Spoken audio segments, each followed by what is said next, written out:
With Boo Carter in the fold, we'll see. He was on campus, I think, Wednesday. Tennessee is in the thick of things here with Michigan on that front. It really might just come down to who wants him to play offense and if Blue wants to play offense or defense, where he winds up. And then you read, I think it was Austin Price in the VolQuest chat where he was like, I think Boo and Mike Matthews are pretty tight, which kind of scares me, where I'm like, if Boo deflects, what does that mean for Mike Matthews and his recruitment? But how big is the next 2 weeks in learning where Tennessee is ultimately going to fall in this 24 class?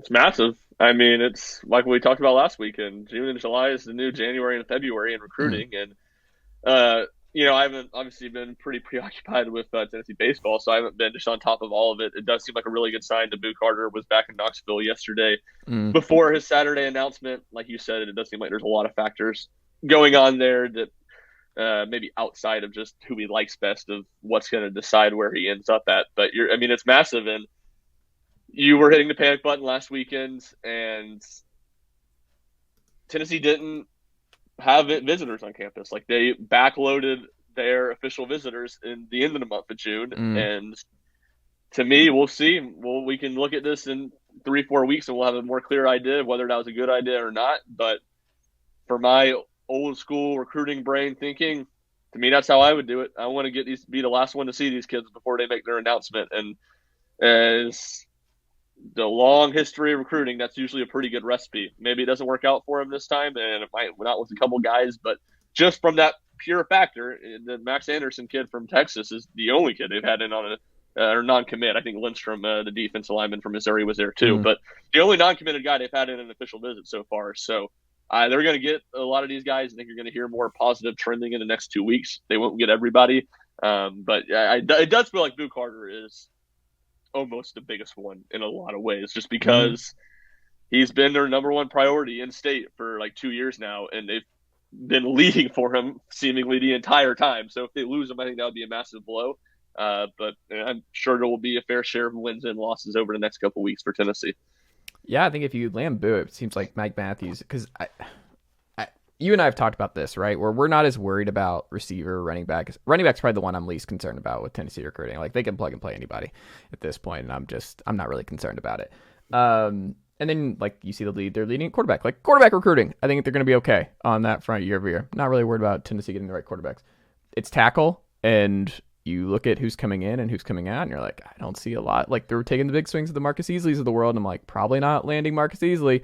Probably not landing Daniel Calhoun, but maybe you can get wrong. Maybe you can get one of these upsets. But it feels like it's going to take a monumental upset for Tennessee to get the Darnell Wright type offensive tackle out of state in here in the next couple cycles. And if that's the case, you're going to have to live in the portal. Like, you're going to have to live in the plug and play tackle front for the next couple of years, because you look behind John Campbell going into next year, and you're like, who's playing tackle next year? Who is going to be like, there's just no obvious guys. I mean, I guess Sham as a true sophomore is a possibility, but like, are you sure he's going to be ready to step into one of those spots? Like, I don't know, Jack, when you look at it, and Boo Carter, I mean, obviously I think he's probably going to end up at safety or corner if he lands in Tennessee. And Tennessee was very heavy in the DB market last recruiting class. They obviously got a bunch of dudes all over the place, but who are you most intrigued by coming in over the next 2 weeks that you really would like to see Tennessee close with?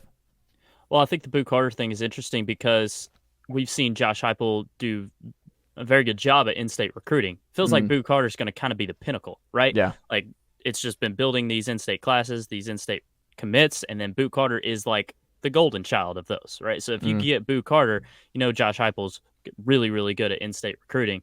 So, obviously that's a layup. That feels to me like that's the biggest one. And, Tennessee has to hit these next couple weekends because of what I assume you are all dejected about last weekend. Of course, it was the Clemson regional weekend when they missed out on Cameron Fountain and Sammy Brown. So Tennessee's got to hit here.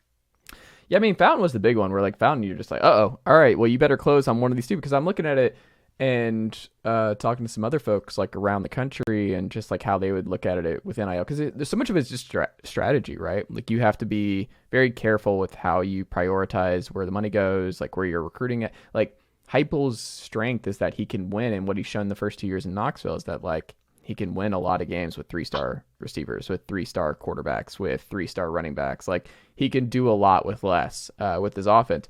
Where they have to get better, where you saw in the Georgia game, the difference is the front seven. Like, you have to win on those guys. Like, Rodney Gardner and company have to close with Williams Nwaneri. Like, I think that's number one to me.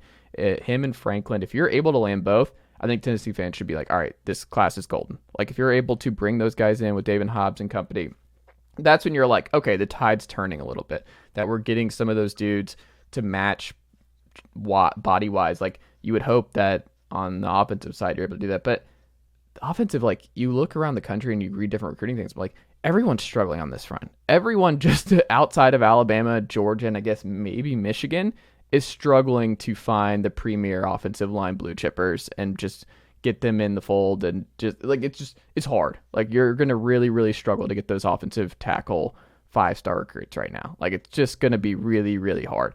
But defensive line, they're right there. And then you see Wiltfong has Tennessee as a lean still for Nwaneri going into the visit. Like, it will be a just body blow if they miss out on one of the two. If they miss out on both, then the panic meter is back up where I'm like, oh, this is a problem, because you have to hit on some of those guys if you're going to be sustainable at the top of the SEC. Yeah, I don't necessarily think it's a blow, like a huge blow if you get just one of them. Yeah. Because, I mean, especially if it's Nwaneri, just because he's what number 2, 3 player in the country. And again, that's where I'm kind of saying you're going to get some of these guys you're not going to. You should be doing cartwheels if you get both of them. Like, that would be massive. And you said it kind of feels like it'd be the start of the turn of the tide, which I actually disagree with, because I think the tide's already started to turn. They've already won huge battles, even going back to their first year when they didn't recruit that great. They won a handful of battles along the defensive line with Josh Josephs and James Pierce, and Joseph's going to be a guy that's going to play a lot this season, and they won tons of battles there last year too. So I think it's already started to turn, but you got to win those battles every single year, and you got to win a lot of them every single year if you, to your point, are going to compete with the very best of the best, the Georgias and the Alabamas. And you're right, like, that's the position there, offensive line, defensive back. Like, those are the spots that you really feel like Tennessee needs to win a lot of battles at. If they don't have to, in my opinion, like, you don't Dan Mullen it, but you don't have to be like number 2, 3 recruiting class. It doesn't have to be just as good as Alabama and Georgia, but you better be just as good at Alabama and Georgia recruiting defensive line, recruiting defensive backs, and at least pretty close recruiting offensive line.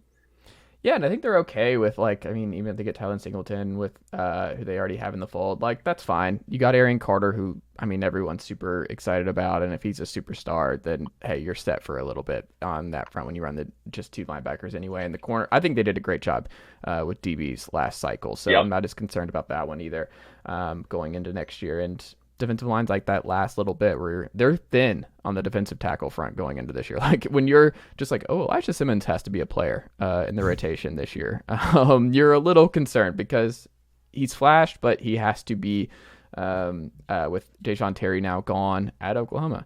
You don't have the depth. Omar Norman Lott needs to be a hit on the transfer portal. Like, he needs to be good.